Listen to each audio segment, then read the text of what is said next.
Chapter 3. Moving deeply into the now. I feel that there is still a great deal I need to learn about the workings of my mind before I can get anywhere near full consciousness or spiritual enlightenment. No, you don't. The problems of the mind cannot be solved on the level of the mind. Once you've understood the basic dysfunction, there isn't really much else that you need to learn or understand. Studying the complexity of the mind may make you a good psychologist, but doing so won't take you beyond the mind, just as the study of madness isn't enough to create sanity. You have already understood the basic mechanics of the unconscious state, identification with the mind, which creates a false sense of self, the ego, as a substitute for your true self rooted in being. You become as a branch cut off from the vine, as Jesus puts it. The ego's needs are endless. It feels vulnerable and threatened, and so lives in a state of fear and want. Once you know how the basic dysfunction operates, there's no need to explore all its countless manifestations, no need to make it into a complex personal problem. The ego, of course, loves that. It is always seeking for something to attach itself to in order to uphold and strengthen its illusory sense of self. And it will readily attach itself to your problems. This is why, for so many people, a large part of their sense of self is intimately connected with their problems. Once this has happened, the last thing they want is to become free of them. That would mean loss of self. There can be a great deal of unconscious ego investment in pain and suffering. So once you recognize the root of unconsciousness as identification with the mind, which of course includes the emotions, you step out of it. You become present. When you are present, you can allow the mind to be as it is without getting entangled in it. The mind in itself is not dysfunctional. It is a wonderful tool. Dysfunction sets in when you seek yourself in it and mistake it for who you are. It then becomes the egoic mind and takes over your whole life. It seems almost impossible to disidentify from the mind. We are all immersed in it. How do you teach a fish to fly? Here's the key. End the delusion of time. Time and mind are inseparable. Remove time from the mind and it stops, unless you choose to use it.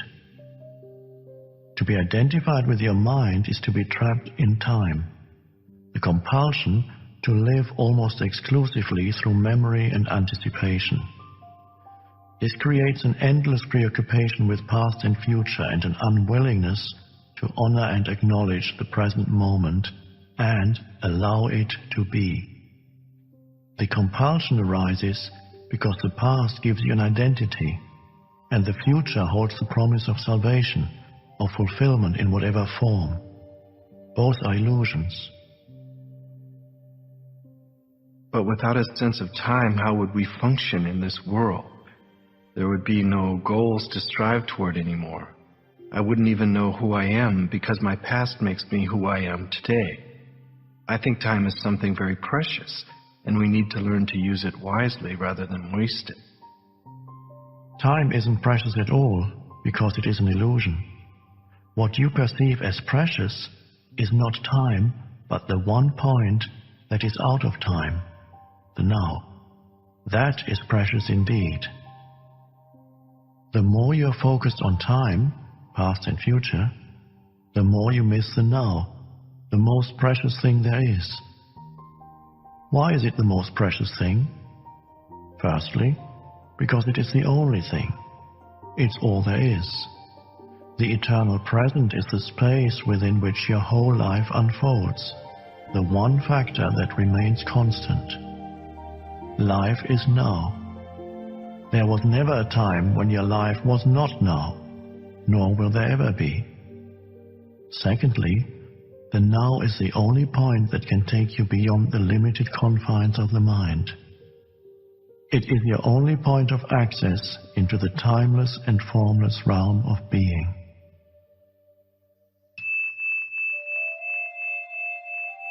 Aren't past and future just as real, sometimes even more real than the present? After all, the past determines who we are, as well as how we perceive and behave in the present, and our future goals determine which actions we take in the present. You haven't yet grasped the essence of what I'm saying because you're trying to understand it mentally. The mind cannot understand this. Only you can. Please just listen. Have you ever experienced, done, thought, or felt anything outside the now? Do you think you ever will? Is it possible for anything to happen or be outside the now? The answer is obvious, is it not? Nothing ever happened in the past. It happened in the now. Nothing will ever happen in the future. It will happen in the now.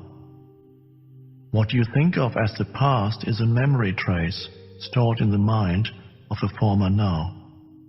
When you remember the past, you reactivate a memory trace, and you do so now.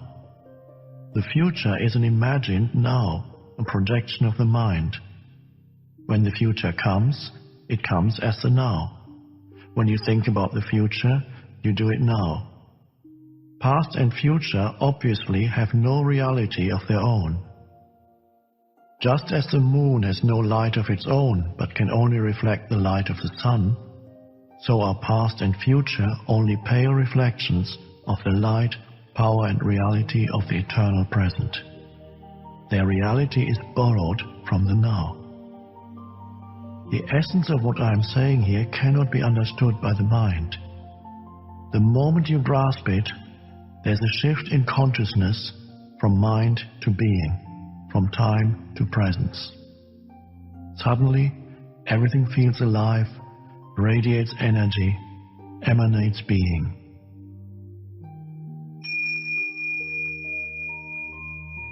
In life-threatening emergency situations, the shift in consciousness from time to presence sometimes happens naturally. The personality that has a past and a future momentarily recedes and is replaced by an intense conscious presence, very still but very alert at the same time. Whatever response is needed then arises out of that state of consciousness. The reason why some people love to engage in dangerous activities such as mountain climbing, car racing and so on, although they may not be aware of it, is that it forces them into the now. That intensely alive state that is free of time, free of problems, free of thinking, free of the burden of the personality. Slipping away from the present moment even for a second may mean death. Unfortunately, they come to depend on a particular activity to be in that state. But you don't need to climb the north face of the Eiger. You can enter that state now.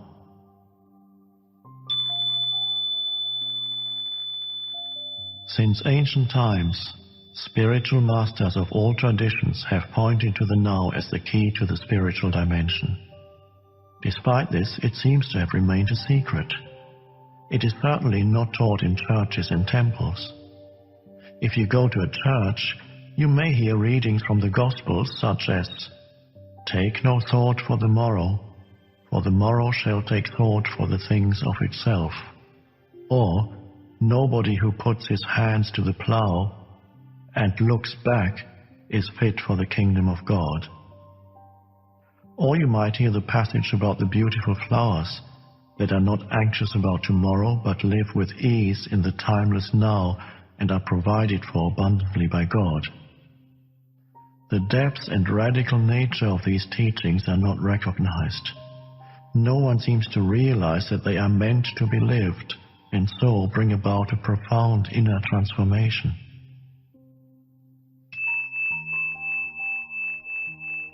The whole essence of Zen consists in walking along the razor's edge of now.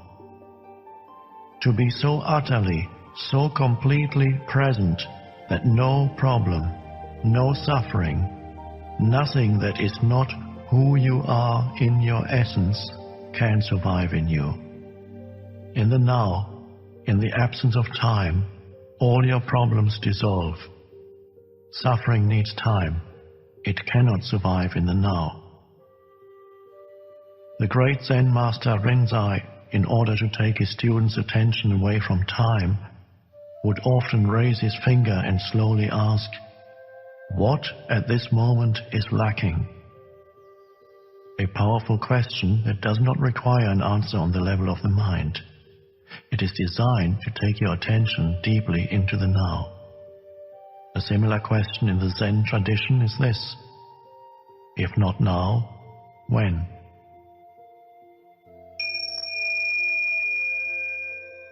The now is also central to the teaching of Sufism, the mystical branch of Islam. Sufis have a saying, "The Sufi is the son of time present." And Rumi, the great poet and teacher of Sufism, declares, "Past and future veil God from our sight. Burn up both of them with fire." Meister Eckhart, the 13th century spiritual teacher, summed it all up beautifully. Time is what keeps the light from reaching us. There is no greater obstacle to God than time.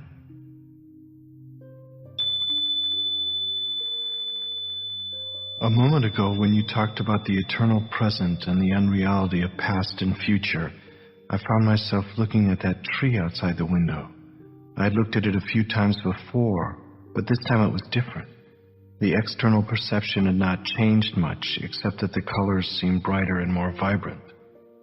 But there was now an added dimension to it. It's hard to explain.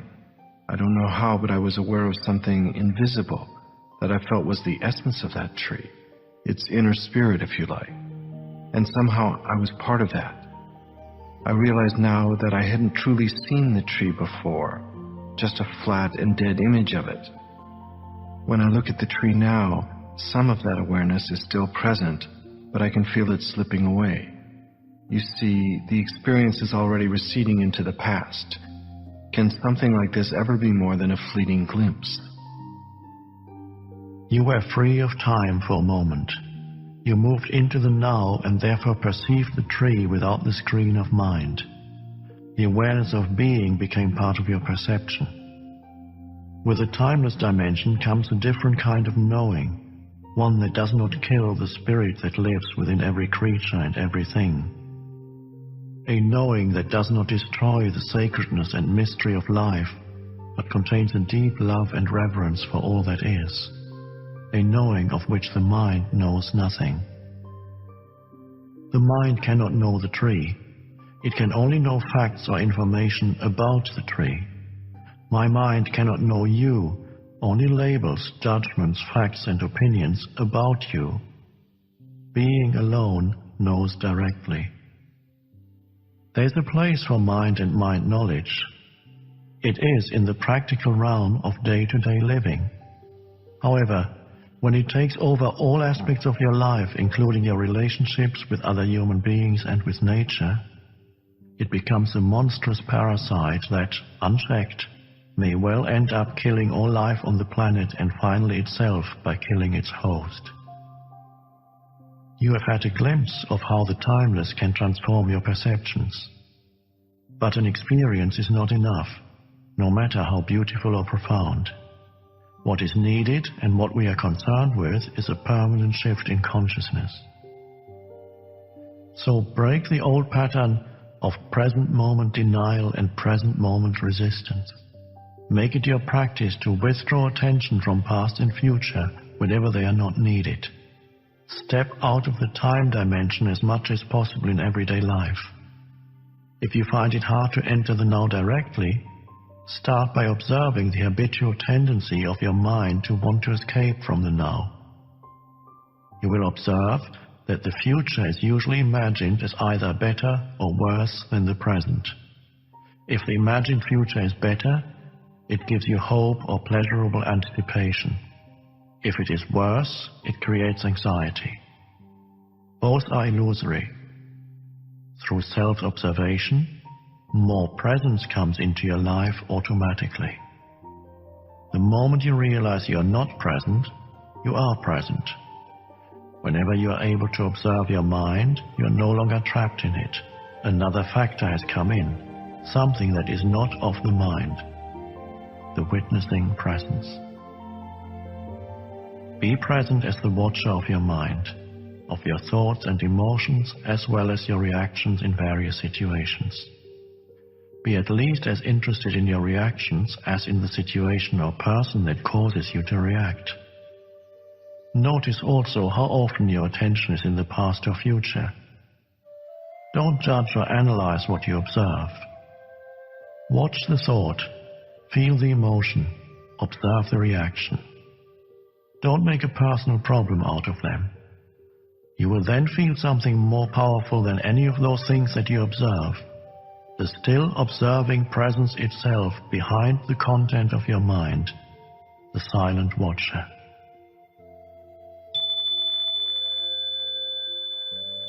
Intense presence is needed when certain situations trigger a reaction with a strong emotional charge, such as when your self-image is threatened, a challenge comes into your life that triggers fear, things go wrong, or an emotional complex from the past is brought up.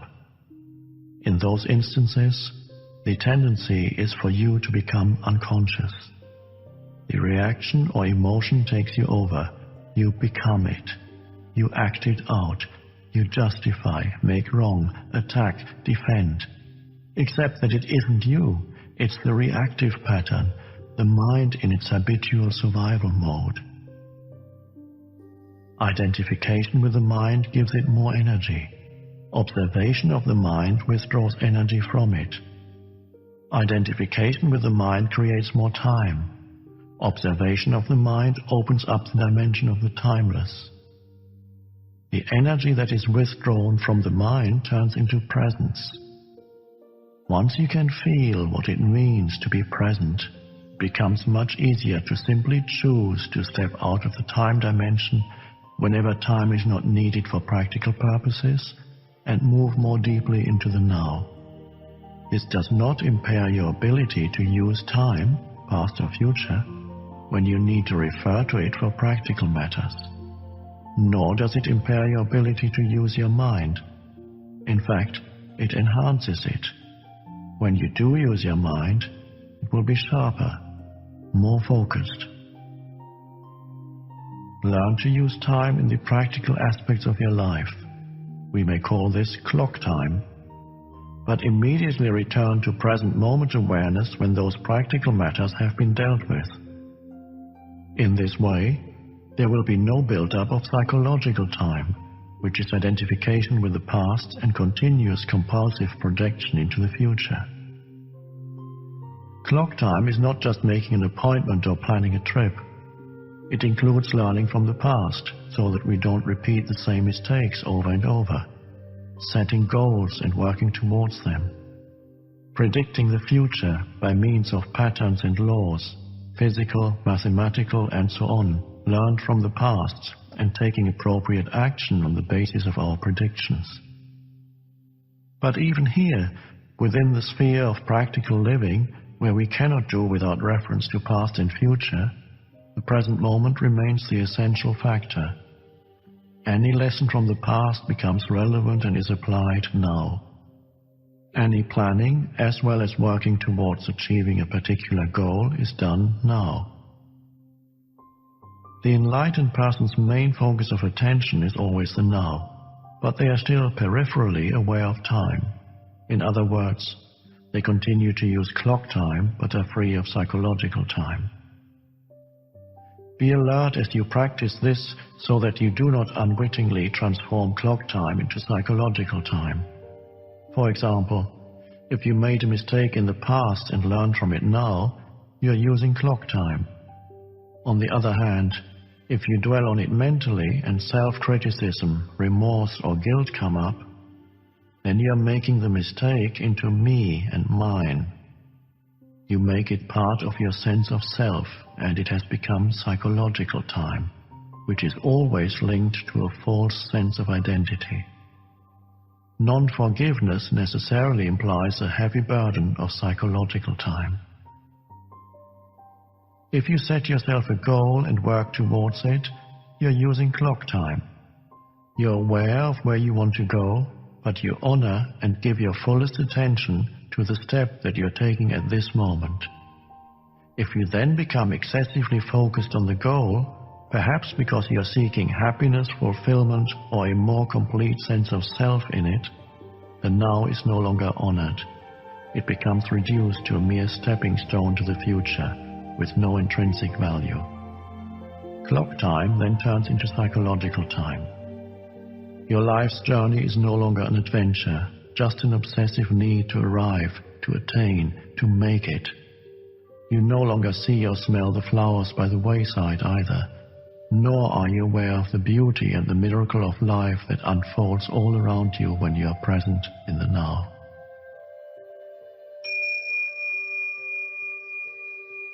I can see the supreme importance of the now, but I can't quite go along with you when you say that time is a complete illusion.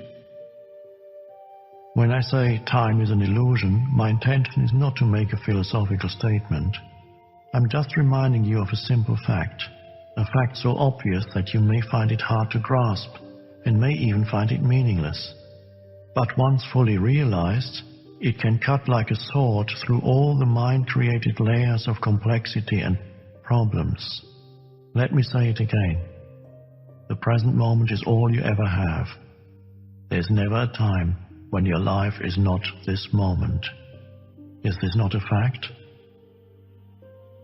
You will not have any doubt that psychological time is a mental disease if you look at its collective manifestations.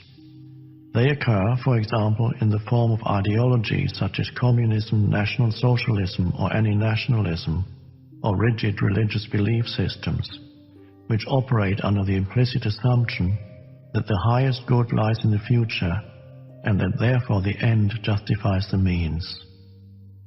The end is an idea, a point in the mind-projected future, when salvation in whatever form, happiness, fulfillment, equality, liberation, and so on, will be attained. Not infrequently, the means of getting there are the enslavement, torture, and murder of people in the present.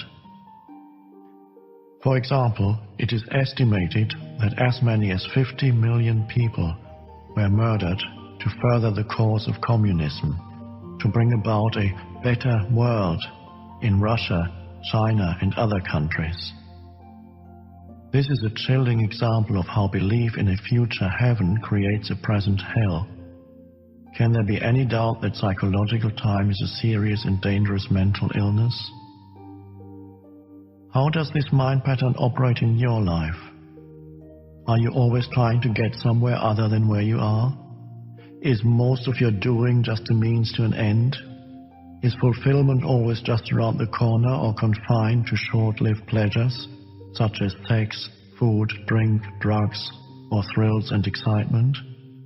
Are you always focused on becoming, achieving, entertaining, or alternatively chasing some new thrill or pleasure?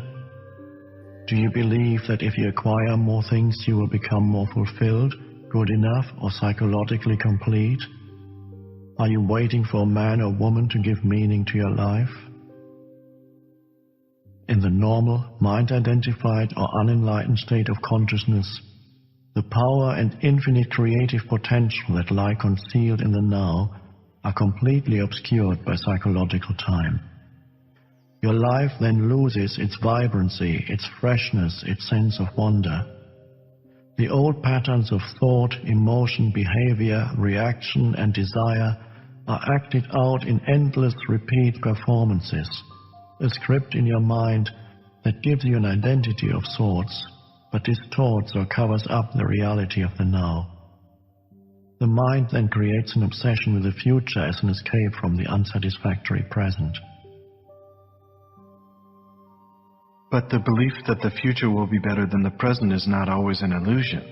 The present can be dreadful, and things can get better in the future, and often they do. Usually, the future is a replica of the past. Superficial changes are possible, But real transformation is rare and depends upon whether you can become present enough to dissolve the past by accessing the power of the now. What you perceive as future is an intrinsic part of your state of consciousness now. If your mind carries the heavy burden of past, you will experience more of the same. The past perpetuates itself through lack of presence. The quality of your consciousness at this moment is what shapes the future, which of course can only be experienced as the now. You may win $10 million, but that kind of change is no more than skin deep. You would simply continue to act out the same conditioned patterns in more luxurious surroundings. Humans have learned to split the atom. Instead of killing 10 or 20 people with a wooden club, one person can now kill 1 million just by pushing a button. Is that real change? If it is the quality of your consciousness at this moment that determines the future, then what is it that determines the quality of your consciousness? Your degree of presence. So the only place where true change can occur and where the past can be dissolved is the now.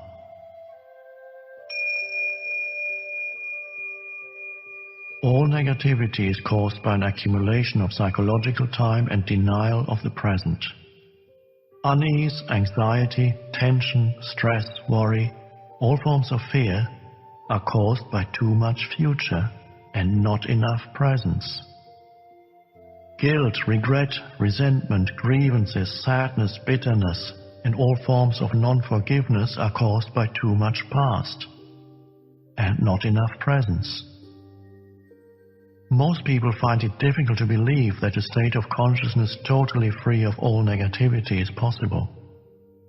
And yet this is the liberated state to which all spiritual teachings point. It is the promise of salvation, not in an illusory future, but right here and now. You may find it hard to recognize that time is the cause of your suffering or your problems. You believe that they are caused by specific situations in your life. And seen from a conventional viewpoint, this is true. But until you have dealt with the basic problem-making dysfunction of the mind, its attachment to past and future and denial of the now, problems are actually interchangeable.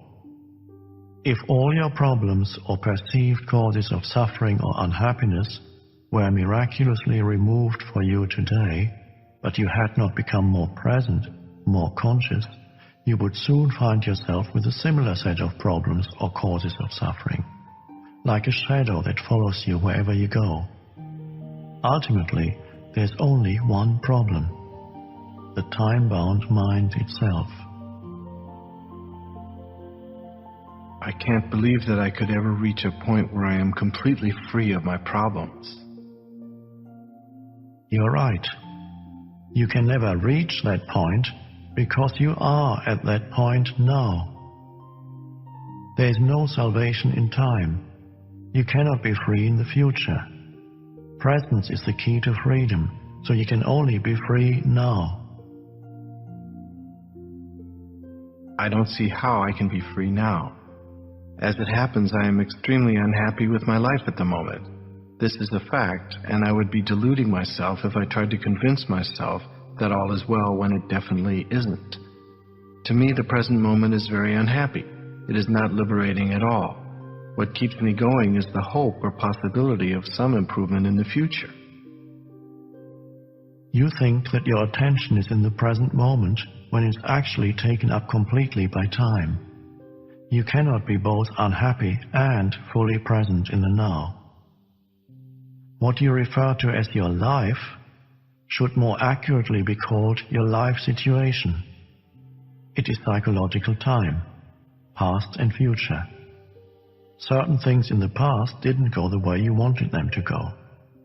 You're still resisting what happened in the past, and now you're resisting what is. Hope is what keeps you going, but hope keeps you focused on the future, and this continued focus perpetuates your denial of the now and therefore your unhappiness.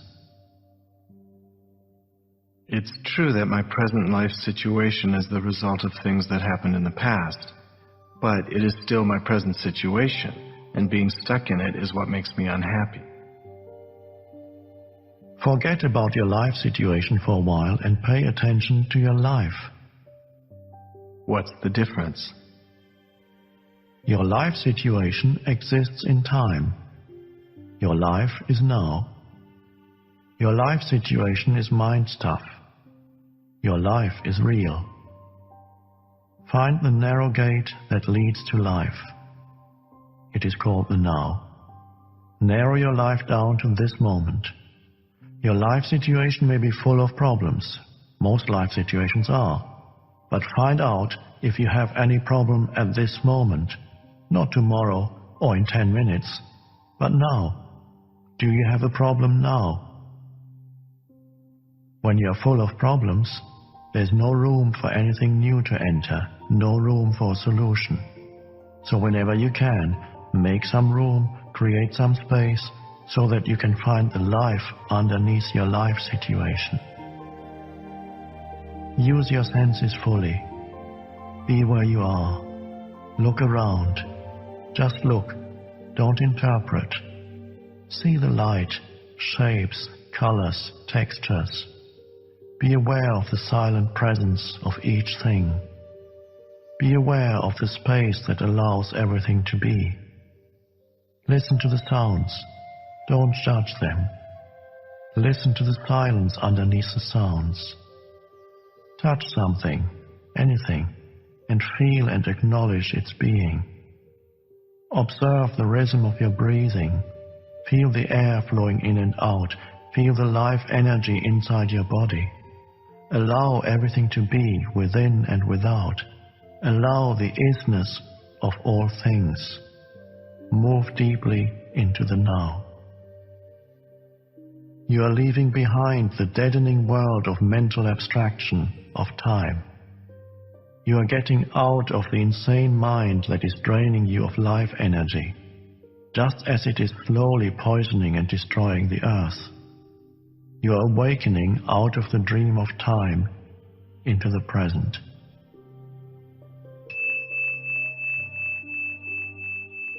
It feels as if a heavy burden has been lifted, a sense of lightness. I feel clear, but my problems are still there waiting for me, aren't they? They haven't been solved. Am I not just temporarily evading them? If you found yourself in paradise, it wouldn't be long before your mind would say, yes, but... Ultimately, this is not about solving your problems. It's about realizing that there are no problems. Only situations to be dealt with now, or to be left alone and accepted as part of the isness of the present moment until they change or can be dealt with.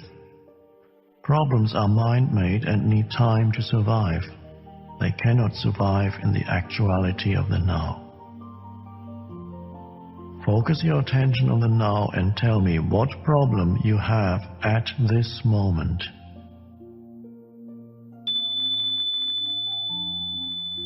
I am not getting any answer because it is impossible to have a problem when your attention is fully in the now. A situation that needs to be either dealt with or accepted? Yes. Why make it into a problem? Why make anything into a problem? Isn't life challenging enough as it is? What do you need problems for? The mind unconsciously loves problems because they give you an identity of sorts. This is normal, and it is insane. Problem means that you are dwelling on a situation mentally without there being a true intention or possibility of taking action now, and that you are unconsciously making it part of your sense of self. You become so overwhelmed by your life situation that you lose your sense of life, of being. Or you are carrying in your mind the insane burden of 100 things that you will or may have to do in the future, instead of focusing your attention on the one thing that you can do now. When you create a problem, you create pain. All it takes is a simple choice, simple decision. no matter what happens, I will create no more pain for myself. I will create no more problems. Although it is a simple choice, it is also very radical. You won't make that choice unless you are truly fed up with suffering, unless you have truly had enough. And you won't be able to go through with it unless you access the power of the now. If you create no more pain for yourself, then you create no more pain for others. You also no longer contaminate the beautiful earth, your inner space, and the collective human psyche with the negativity of problem-making.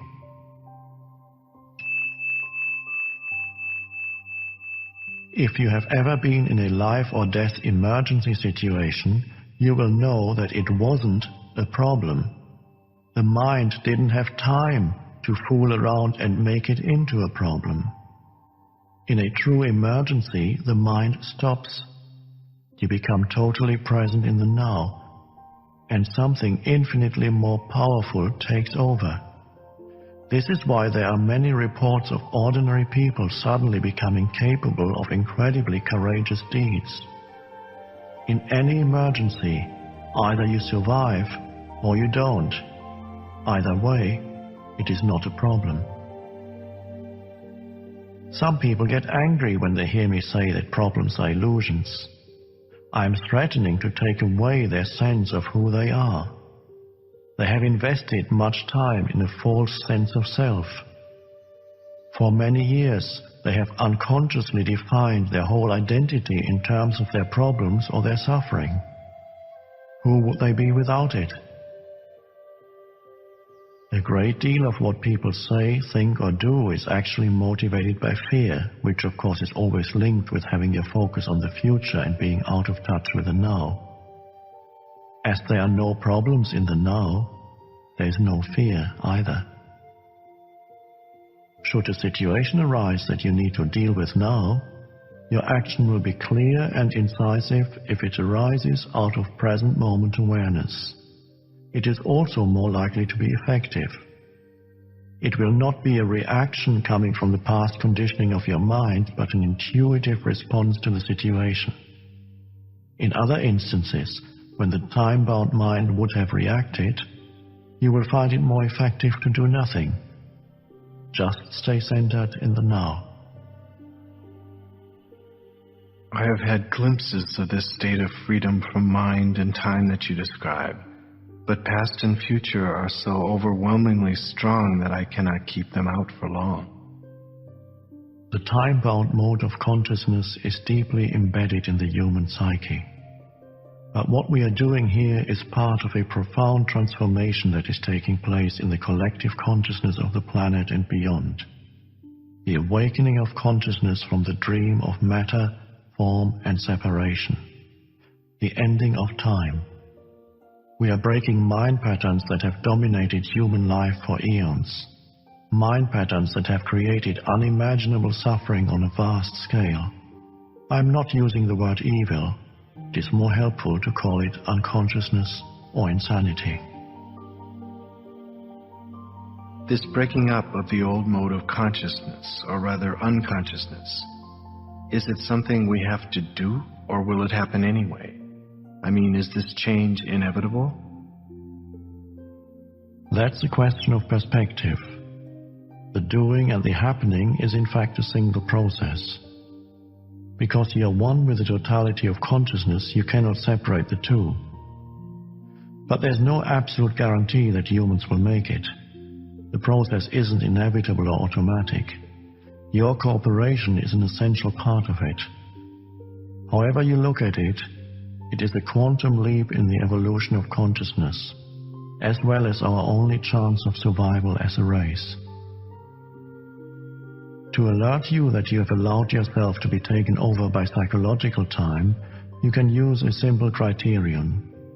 Ask yourself, is there joy, ease, and lightness in what I'm doing? If there isn't, then time is covering up the present moment, and life is perceived as a burden or a struggle. If there's no joy, ease, or lightness in what you're doing, it does not necessarily mean that you need to change what you are doing. It may be sufficient to change the how. How is always more important than what. See if you can give much more attention to the doing than to the result that you want to achieve through it. Give your fullest attention to whatever the moment presents. This implies that you also completely accept what is, because you cannot give your full attention to something and at the same time resist it. As soon as you honor the present moment, all unhappiness and struggle dissolve and life begins to flow with joy and ease. When you act out of present moment awareness, whatever you do becomes imbued with a sense of quality, care and love, even the most simple action.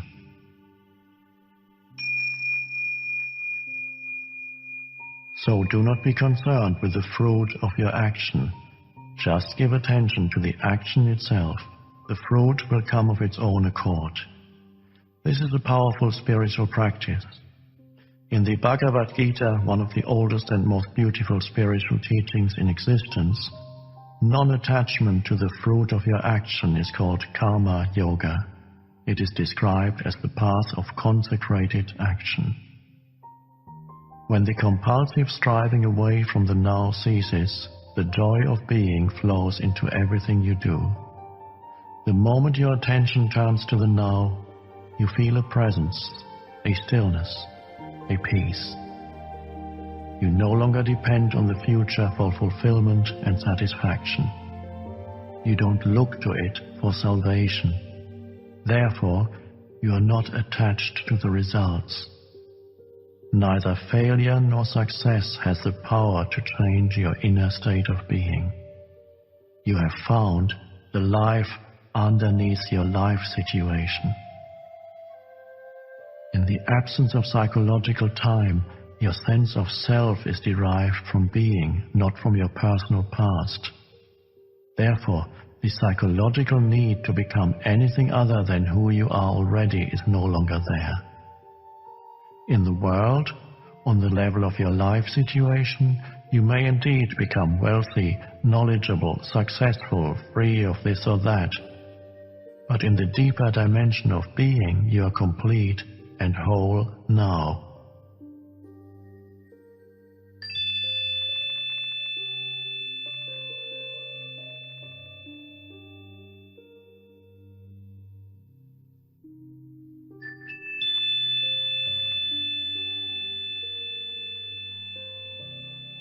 In that state of wholeness, would we still be able or willing to pursue external goals? Of course, but you will not have illusory expectations that anything or anybody in the future will save you or make you happy. As far as your life situation is concerned, there may be things to be attained or acquired. That's the world of form, of gain and loss. Yet on a deeper level, you're already complete. And when you realize that, there's a playful, joyous energy behind what you do. Being free of psychological time, you no longer pursue your goals with grim determination, driven by fear, anger, discontent, or the need to become someone. Nor will you remain inactive through fear of failure, which to the ego is loss of self. When your deeper sense of self is derived from being, when you are free of becoming as a psychological need, neither your happiness nor your sense of self depends on the outcome, and so there's freedom from fear. You don't seek permanency where it cannot be found. In the world of form, of gain and loss, birth and death, you don't demand that situations, conditions, places or people should make you happy and then suffer when they don't live up to your expectations. Everything is honored, but nothing matters. Forms are born and die, yet you are aware of the eternal underneath the forms. You know that nothing real can be threatened. When this is your state of being, how can you not succeed? You have succeeded already.